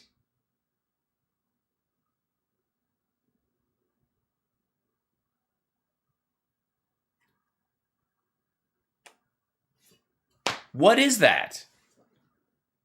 Come clean. It's okay. Yeah, Cobra was epic. Agreed. And by the way, Stallone wrote Cobra. He bought the rights to a book called Fair Game and wrote it as a comedy to get out of his contract with, I think, Golan Globus or, Canon Films. It was his last movie. He had to do one final movie with them, and to get out of, to finish his contract with them. And he wrote this one. It was supposed to be way over the fucking top, crazy. And then it actually turned out to be one of the better action horror films of the time. It has all the makings of the kind of, regular cop thing, round up the usual suspects, roust people, figure out what's going on. But the underlying horror story of it, of the bad guy, is terrific. He's a great classic pulp villain. He's gnarly. The knife he has is fucking awful. The way there's one moment, because they pretty tastefully choose not to show the actual slasher violence. And there's a moment, though, where the killer, this woman's in a car and they're beating on the car, and he goes inside and he comes in with the knife, and you don't see him do anything, but you see him go, ugh, like that with his knife. And it's fucking terrifying, right? Casmo Doors knows what I'm talking about. It's a terrifying scene. And it does the job, right? Rutger Hauer does do a great bad guy. Now, very different situation with the quote-unquote villain in Blade Runner, because the idea is that these things are autonomous. They don't have full awareness. They're like children in human bodies and unaware of their strength. So there's this tug and pull about how you have to deal with a real threat that may not have all its marbles. And that's the issue with Blade Runner. And that's why that depth is sort of okay, and it doesn't understand itself. And it's coming into its understanding, and what it's finally understanding is fairly terrible, right? And the idea is that, are they all going to end up like that? And so we have to wipe them out. And therefore, when Decker runs off with Rachel at the end of it, is she fake? Is he fake? Are they both that way? Is it only her? Did he fall in love with her? Does she have a potential? Is she going to kill him? All that stuff is in it as they're leaving and escaping together. It's fantastic. That's why I love Blade Runner. It's one of my favorites. But again, we're not talking about a person. We're talking about a replicant with the characteristics of a human, right? So there's all sorts of mixed up stuff. man's relationship to their own, dealing with slavery, a slave's relation to their master, the master's relation to God, the God's, you know, relation to his creations, all that stuff. There's a lot of mixed up human psyche in Blade Runner. It's fantastic. Different than, say, Rutger Hauer in Nighthawks, for example, who is a murderer for hire who works for terrorist organizations, who is ruthless, and the difference between him and just a regular serial killer is that he turned it into a job, and he's just awful. It's very much like in the Equalizer, the first one. The villain, the Equalizer, is terrific that way. Because he's just he's a terrifying villain. He's very smart, but he has rage issues, and it's one of his weaknesses. He can't hold it together. And so when he's up against Robert McCall, McCall can, if he has any skill whatsoever, is to maintain his cool in the middle of all this awful. He has trained himself in this monk-like living style that he has to not let his emotions get ahead of him, even in these awful situations. And so he can hold it in, which is the one thing that happens to other people. And that's the lesson of the Robert character in that, right? It's great. But the guy has rage issues, yeah. And so that's what's going to make him weak. That's also sort of the Star Trek, or I mean, I guess to say some bit of Star Trek with, Spock and Kirk together, and Kirk versus the Klingons. The Klingons are like all rage. And quite frankly, there's, Shatner's Kirk especially is a bridge character between the Klingon extreme and the Vulcan extreme. Oh no, Stargal, I'm sorry. Welcome. It's worth rewatching. We've had a great conversation so far. It's kind of about movie villains and the like. Martin Kozak, is that the guy who, in the first Equalizer is the villain? There's an amazing shot. I really do like that movie a lot. I have some issues with it, but whatever. Most of it's totally cool. But there's a scene where the bad guy leans back on he's listening to his boss. The real guy behind the story is this Russian gangster who runs all this shit. And he sends his enforcer to figure out who killed his people, and has nothing to do with the mob or anything like that. It's the fact that Robert McCall's trying to save this girl from being trafficked. But there's this scene where he sits back on the couch. He's got his shirt off and he's been talking on the phone. And he just like, fuck this, almost like he knows he's better than his own boss because his ego is part of his storyline. It's great. And he leans back like this and looks up, and then they invert the shot so that it looks like he's above the city upside down. Let me see if I can find that picture, because it's really cool. It's one of the best parts of that whole fucking movie. And so, by the way, Bob Odenkirk, great. I'm glad you did Nobody. But the reason it didn't take off isn't because you're you and because whatever. It's because, A, this is a bullshit poster. This isn't what happens at all. This is not how it works out. He turns on everybody. It's a fucking the subway vigilante sort of Death Wish storyline who decides to stand up. He's had enough. It's falling down. It's walking tall. It's fucking I'm John Wick accidentally. It's that kind of shit. And there's nothing wrong with those movies. They're fun. It's whatever. It's about, it's a morality play, and you can make your point in a morality play. That's part of it. It doesn't always have to be the same. You can go, I become the monster, blah, blah, blah. Yeah, that's fine. But I'm glad he made it.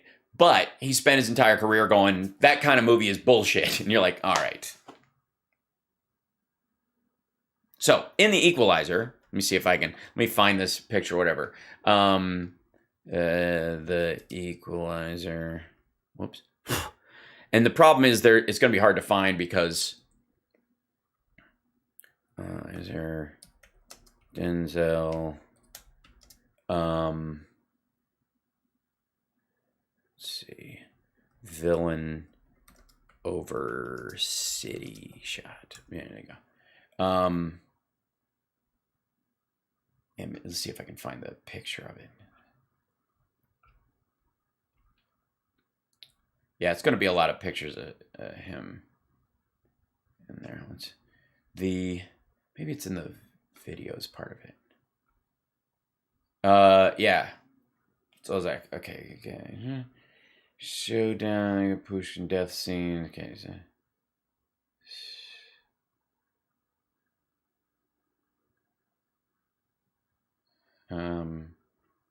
Yeah, when he kills the girl Mandy, when the bad guy murders the prostitute that is trying to help the other girl by lying about where she is, it's very Hans Landa. It's very like, oh, fuck this guy. And that's what makes it a good villain. It's not that he doesn't have depth and issues and you can find out and probably is raised. I don't care. A lot of people were raised like that. None of them become the kind of person who would take pleasure in murdering a woman who's been sex trafficked because they after she tells him the truth because she lied to him in the first place. Well, you gotta understand. No, I fucking well doesn't. Yeah, who's the actor in Dragon Tattoos that's the killer? The American or British one. Hold on. Let's see. Getting shot at Stage Showdown 2014. Pushing does I gotta see if they gonna go to this guy. Hold on.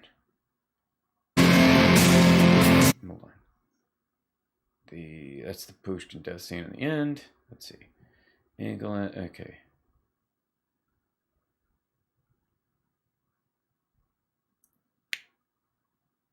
Yeah, I'd have to. I'll try and.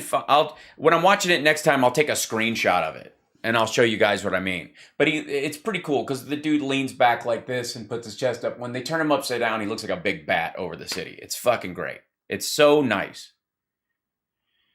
Yeah. Do I like Radiohead or Red Hot Chili Peppers? I enjoy the Chili Peppers because I like Flea, but I don't listen to either one with any regularity. So, yeah. Let's see if I can get this in here. We'll go back to where we were. So, I mean, again, who's your computer-generated villain you like? I don't know that there have been any computer-generated villains that I like. Because, I mean, Joshua.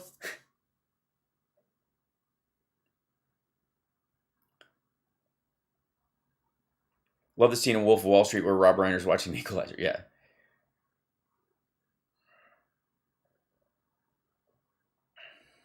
Flea as a villain in The Big Lebowski. He was a henchman, not necessarily a villain.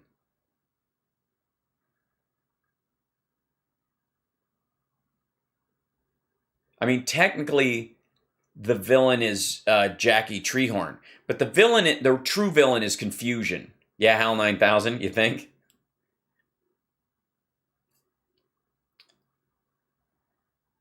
Extended versions of the Dragon Tattoo movies are some of the best movies ever made. Cosmodors, you're talking about like kind of extended Swedish series, like 9 of them, right? Where they added footage because it was a TV series. So they aired it in pieces, almost like a serial.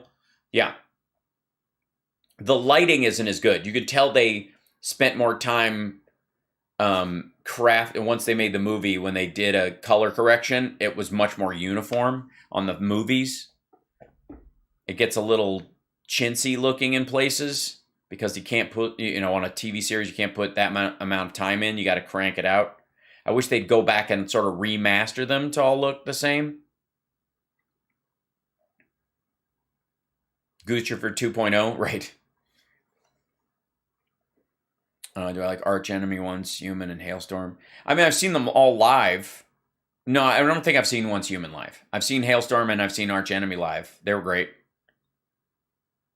One film and song everyone should see and enjoy. Well, you guys know I love the song Summerland by King's X. and then it'll be a different one every time you ask me. So every so often on the morning show, somebody should ask me this question. And then a film that everyone should see and enjoy, Defending Your Life. Next time you ask me, I'll say Joe versus the Volcano. This isn't Nam Smokey. There are rules, right? Biden's about to speak about COVID. Is he well, all right, let's check this out. Hold on. Are they going to lift the federal ban on stuff and say everybody needs to get everybody over 50 is going to be recommended to get a booster? President Biden provides an update on their... Okay, here we go. Is this...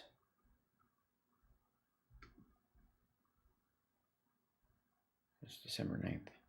Watch live at 1:40 Eastern time. Okay, that'll... Okay.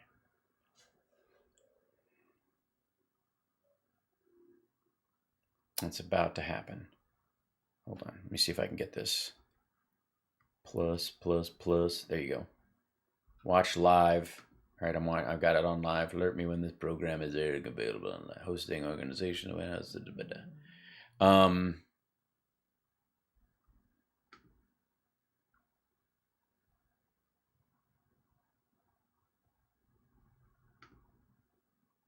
No, just let me see if I can find Biden live. We'll just take it. Why not?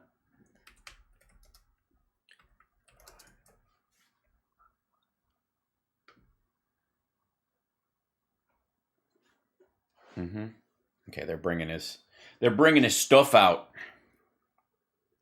I've just never. Maybe it's just the way I was fucking brought up, and I've met enough villains in my life, like awful people, just awful.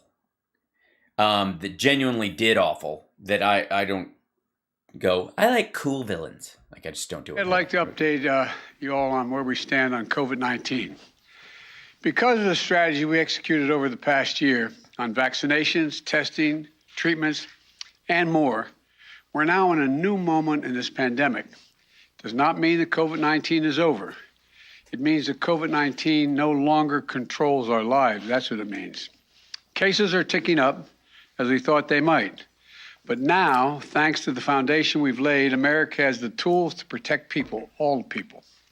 And, as we've done from day one, my administration is making it easier than ever for Americans to access these tools. Today, I'm announcing the launch of COVID.gov, a one-stop shop where anyone in America can find what they need to navigate the virus. Free vaccines and boosters, free at-home tests, high-quality masks, and for the latest information about the level of COVID-19 spread in your community, you can get that immediately. Now, you'll also be able to find our new test-to-treat locations, which I announced in my State of the Union address. These are pharmacies and other places in your neighborhood where you can get tested, and if you're positive, you can get life-saving treatments all in one stop. We've already stood up 2,000 test and treat sites across the country. We're also we have nearly 200 sites just to serve military families and veterans communities as well. We've done what we've done throughout the pandemic. We've ensured these locations are at the hardest hit, hardest to reach communities as well. The bottom line, no longer will Americans have to scour the internet to find vaccines, treatments, tests, or masks.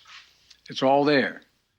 And just go visit covid.gov, Okay. And let me remind you, when I took office about 14 months ago, the pandemic was raging, the economy was reeling, and the deficit was soaring. Most schools were closed. We didn't have enough vaccines. The unemployment claims were sky high. And then we got to work and we delivered. Enough vaccines for every American months ahead of schedule. Effective treatments, at-home tests that are free and accessible. Over 99% of our schools are open again. Businesses are open again. And because of how we responded, we created more jobs last year than ever before, 6.7 million jobs. And by the way, we did it while cutting the deficit. For the White House. The largest one-year deficit reduction in American history. Say that again. The largest one-year deficit reduction in American history. But none of that happened by accident. We're able to do it because we coordinated across the government, partnered with state and local leaders, governors on both sides of the aisle, and the private sector to leverage every resource we had to fight against this virus. We left no stone unturned, and we were able to do it because Congress worked with us and provided us the necessary funding. But now, just as we've reached the critical turning point in this fight, Congress has to provide the funding America needs to continue to fight COVID-19. Well, we're already seeing the consequences of congressional inaction.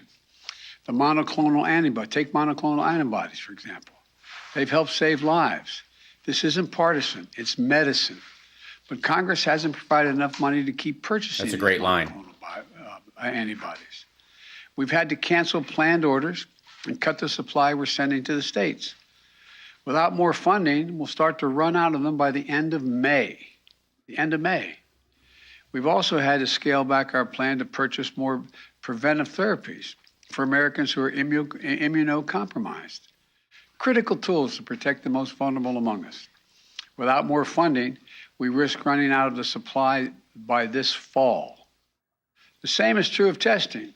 It took months to ramp up our testing capacity. The Omicron, we saw how vital, and with Omicron, we saw how vital it was. And we have enough tests on hand to weather the surge. But without funding, we're not going to be able to sustain the testing capacity beyond the month of June.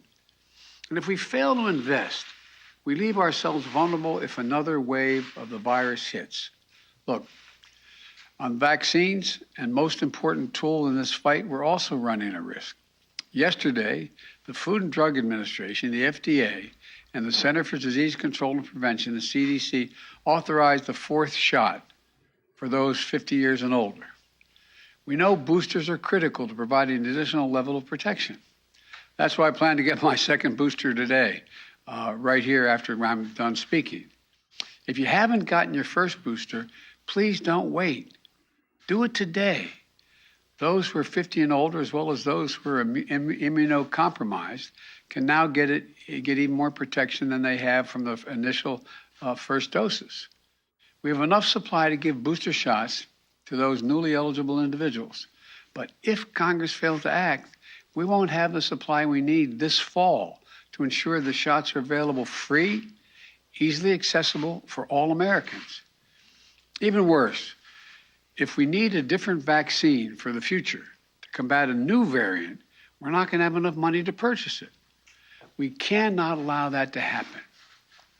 Congress, we need to secure additional supply now. We can't wait until we find ourselves in the midst of another surge to act.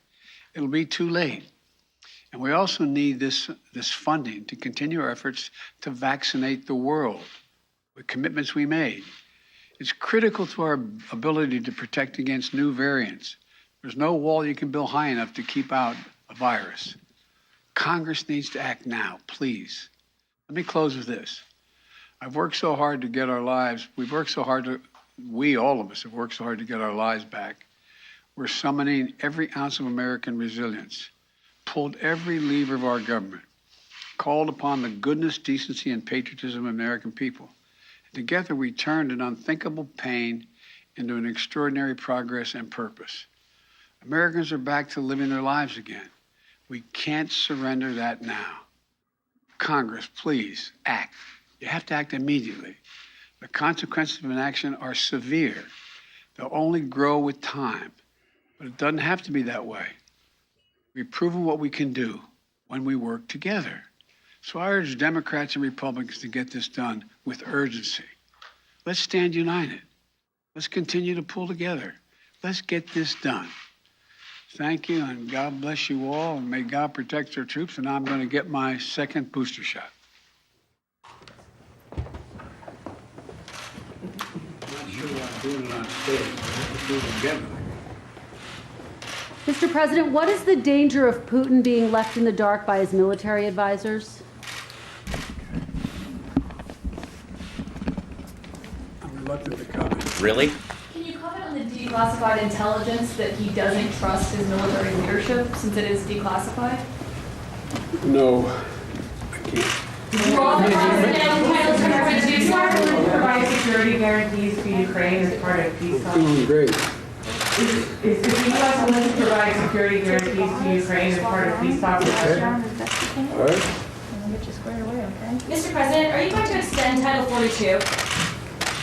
We'll have a decision on that soon. What did President Zelensky tell you about the...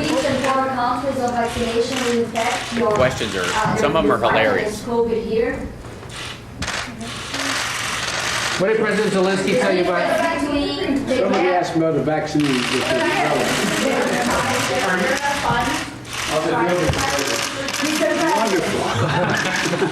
President, what did you hear from President Zelensky today about negotiations with Russia? I've always thought that it discourages people getting the vaccination when they watch people get a needle in their arm.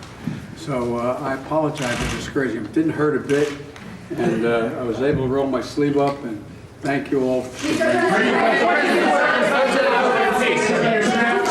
you meet with Trevor parents, Mr. President, while they're here in Washington? They say that you promised them a meeting. I'm going to see if I can get to see them. Today? They're good people. I haven't. We're trying to work that out. Thank you. What did President Zelensky tell you? What did President Zelensky tell you about negotiations? They'll tell you later. He's doing the COVID.gov launch. I mean, they're going to ask, so that's fine. What was more painful, the shot or us? That's funny. What was more painful, the shot or us?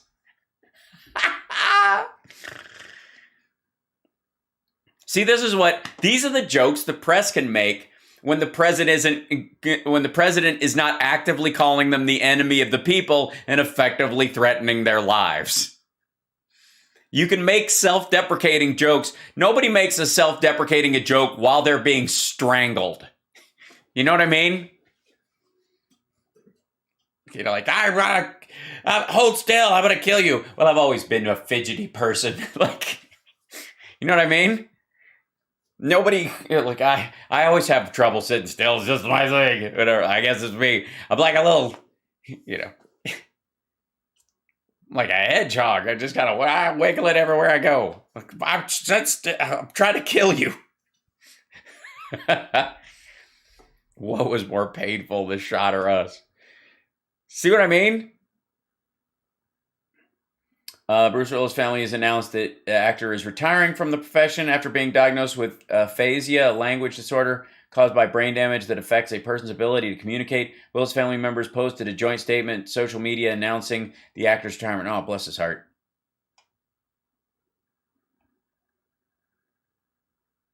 Language disorder caused by brain damage that affects a person's ability to communicate. That's rough. Hopefully he will get treatment for that and he can take time for that, and we will have old man Bruce Willis in movies one day. Because again, you got to have some sense of scale, people. When you know, it comes from the kind of the language that we use and kind of how we amorphously use language in the, you know, English especially. After a while, like you say, my parents are going to kill me enough times, it inverts to, well, if they're going to kill you, they can't be that bad. You love your parents, don't you? Yeah. Well, you kept saying they were going to kill you and you love them. Yeah, but I was speaking euphemistically. Yeah, but were you really? Yes.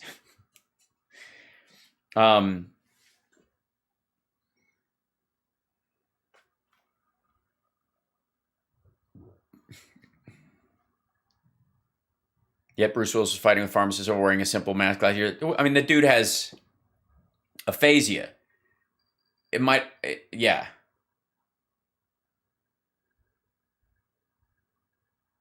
There's other stuff. It's not just language. Your brain issues don't just affect one area. It might be the primary area that affects, but you got to give them some room to move, right?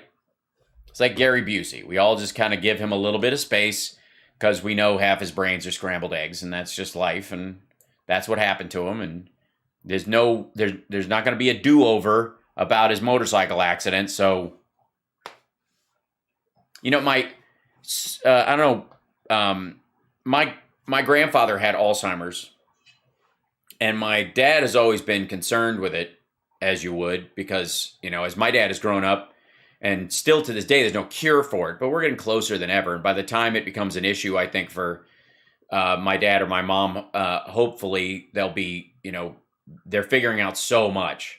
And certainly by the time I or my son or, you know, people my age range get to that point, it won't be as big an issue. That's what we're hoping medically. But when my grandfather was going through this, he got very easily confused. He would confuse people and times and stuff like that.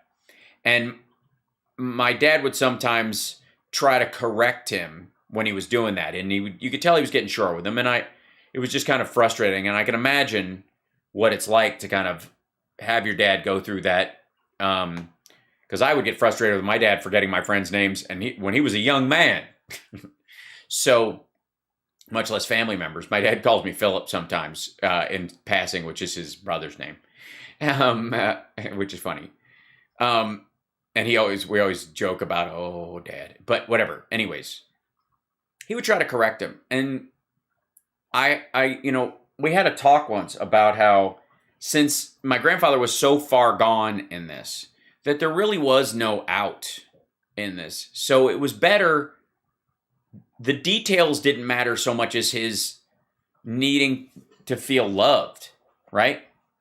And so if him being right about something, oh yeah, he was here 10 minutes ago. If you think he was here 10 minutes ago, he was here 10 minutes ago. Yeah, he walked in. Who gives a shit if you're talking about a buddy who died in the 50s? It doesn't make any difference. Because the minute you go, yeah, he was here, he's a good man. He's a good man. He's glad to have you as a friend. It would just make him happy, and then he would move on to the next thought. He couldn't hold on to one or the other anyways. So why would you make him hang on to a detail he's not going to be able to grasp that he's already lost control of in that situation? Why bother, you know? So, you know, my feeling is, in most of the people, you just kind of play along with it out of pity and respect because you're not going to change it all, right? You're not going to affect it. So better to make them, you know, most people don't remember what you say anyways. They remember how you made them feel. So better to, especially when when somebody has dementia or they're in a situation like that, making them feel happy is a way deeper experience than helping them grasp some detail that they certainly fucking don't need going forward. It's not like they're going to be late for a fucking appointment. Yeah, you just go with the flow of the conversation and you know, sort of speak in feelings. Right? Yeah. I mean, obviously Elizabeth is talking about moments where, you know, it becomes kind of frustrating for them when they're not remembering. That's a wholly different thing. That's handled in a different way. But when you're talking about these moments where they're just kind of mixing stuff up like that, I just feel it's better to focus on the emotion of it, you know, personally. Fix the problem you can fix. They're not incapable of happiness, sadness, anger, or sorrow. They might be incapable of remembering their phone number. So stick with what they can do.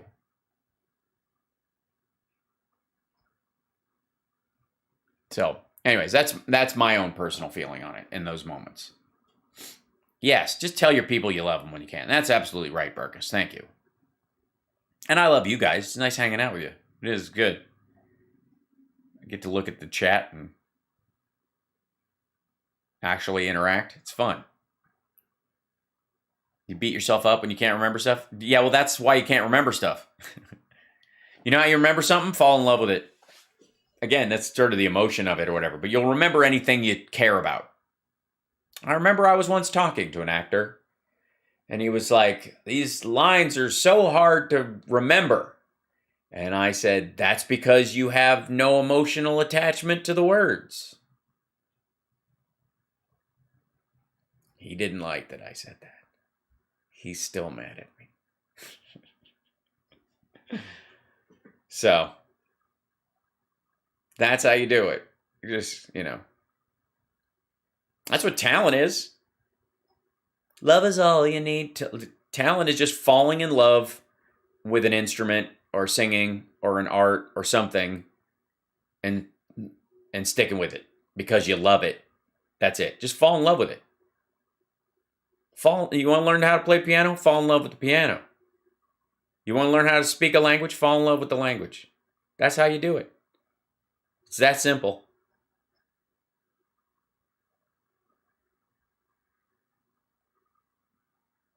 You want to get something done? Fall in love with getting it done.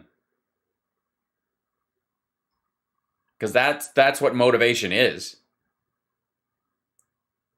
You have to have a passion for it. Yeah, passion sounds external to a lot of people. Where does passion come from? Love. You're fucking ate up by it. That's love. Reading everything out loud is, you want to practice acting right. I love photography and all my camera equipment. Yeah, it's amazing. You just fall in love with that stuff. One of the best things that happened for me as a guitar player that helped me get better was falling in love with changing the strings, because I hated that part. It was a pain in the ass, and I always thought I was doing it wrong. And then I've turned it into kind of a meditation, and now I like doing it. So, and I appreciate a new set of strings and all that kind of stuff.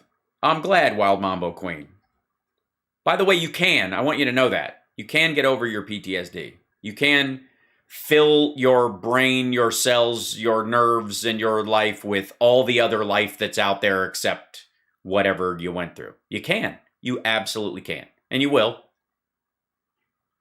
And you have to understand, part of it's an emotional attachment, part of it's physical, and you forgive the physical, and you drop the emotional, and you just do the daily. Just do the work. Fall in love with being in love with some part of life, and you'll forget to be sad. You go, I was supposed to be miserable. I forgot. I was going to be miserable. You know what? I'll schedule my misery. I'm starting to get upset again. You know what? I don't have time to be a fucking mess. I'll be a mess for 20 minutes later.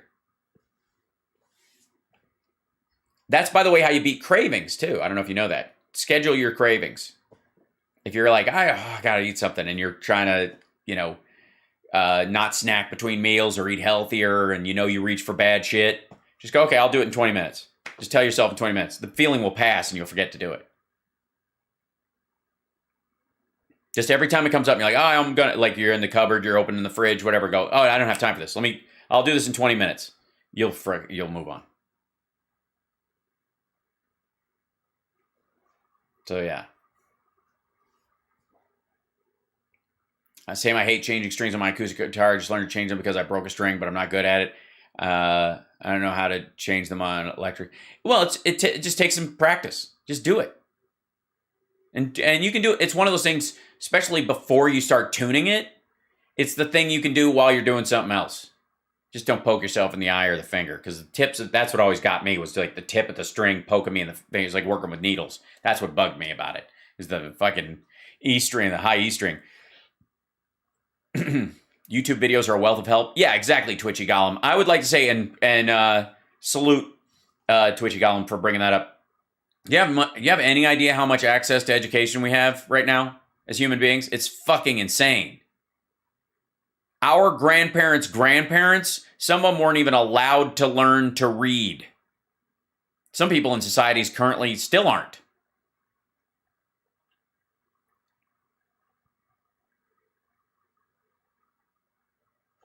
Right? Yeah, stay away from electrical outlets when you change strings so they don't go, ding, because sometimes they'll float all over. Yeah. Anyways, I gotta go. It's the end of the morning show. I will see you guys this afternoon at the regular time, and then I'm going to my girl's show. It's tonight at the Mosaic here in Vegas. Ladylike is the name of the show. I will post pictures and stuff like that if she lets me at some point, but after.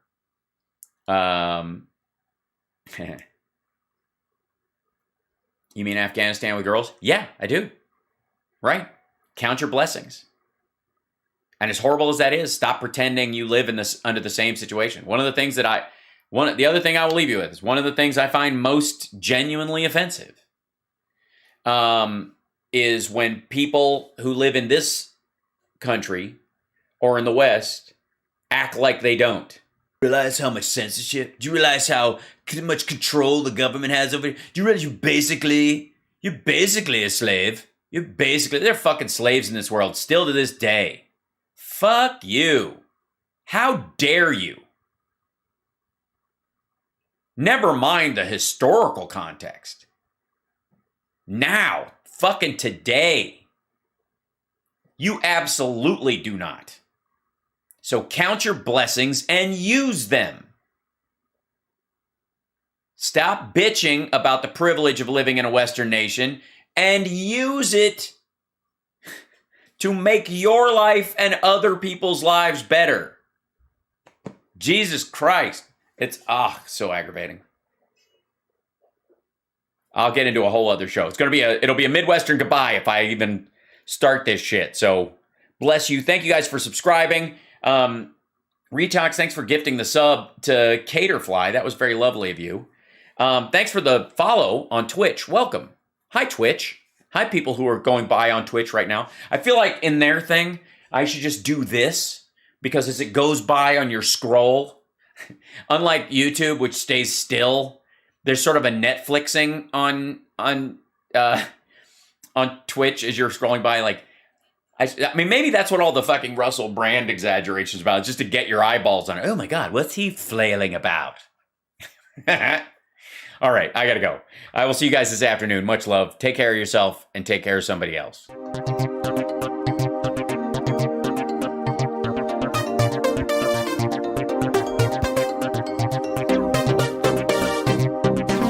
wrong. Wait, back up. Back up. Wrong ending. We're going with this one. That was this is a morning show. I can't just end the show like every other show. Hold on, I need out music. Let's see. How about this guy? There we go. Now we're going out. There you go. I know I don't get to play credits on this one, but it's a morning show.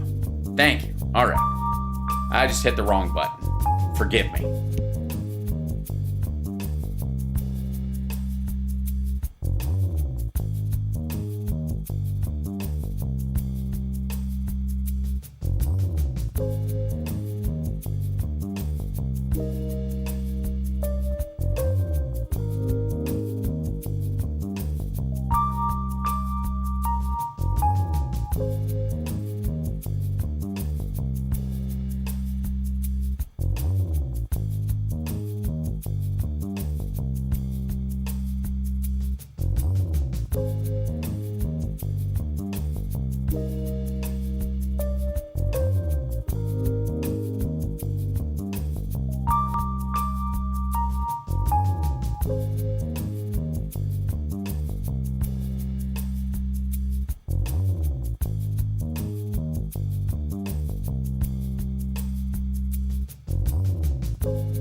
you.